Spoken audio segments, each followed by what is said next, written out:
Bismillahirrahmanirrahiim. Waxaynu si toos ah u bilaabaynaa cashirkeennii joogtada noo ahaa ee luqadda afka Turkiga. Waxaynu maraynaa cashirkii afraad oo aynu maanta ku qaadan doono qoysaska ama waxa lagu yiraahdo walaalaha, aabaha, ayeeyda, abtiyaasha iyo wixii la mid ah. Waxaynu ka raaligelin doonaa cashirkeena oo ku dhacay dib u dhac aad iyo aad u weyn maxaa yeelay waxaa noo suurtoobi waysay inaynu casharada si toos ah u soo gelino. cashirkeena afraad waxaan maanta ka bilaabi doonaa qoysaska iyo waxyaabaha ay ka kooban yihiin.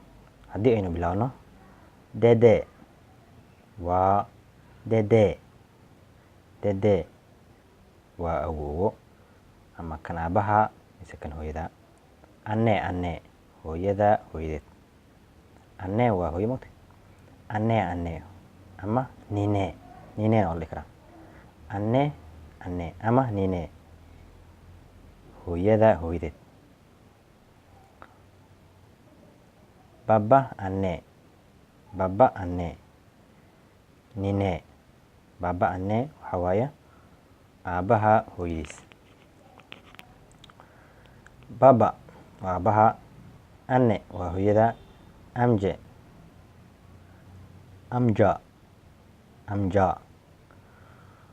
waa adeerka, hala waa eedada, dayö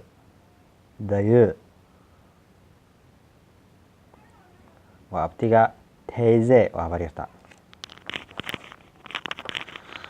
haddii horey ugu socno, erkek kardeş waa walaalka, kız kardeş. Erkek kardeş waa walaalka, kız kardeşna waa walaasha. Aabey waa walaalka curadka ah. Ablana waa walaasha curadka ah. Waxaad si toos ah nogala socotaa page-ka barashada luqadda afka Turkiga oo aynu cashirkii afraad ku qaadanayno. Dede, anne, baba anne, amca, hala, dayı, teyze, erkek kardeş, kız kardeş, aabey, abla. Cashirkeena afraad intaas ayaan kusoo gabagabayn doonaa. wabillahi tawfiiq. Wassalaamu calaykum waraxmatullaahi wabarakaatuh. cashirkeena shanaadna si degdeg ah ayuu ugu xigi doonaa haddii uu alla idmo.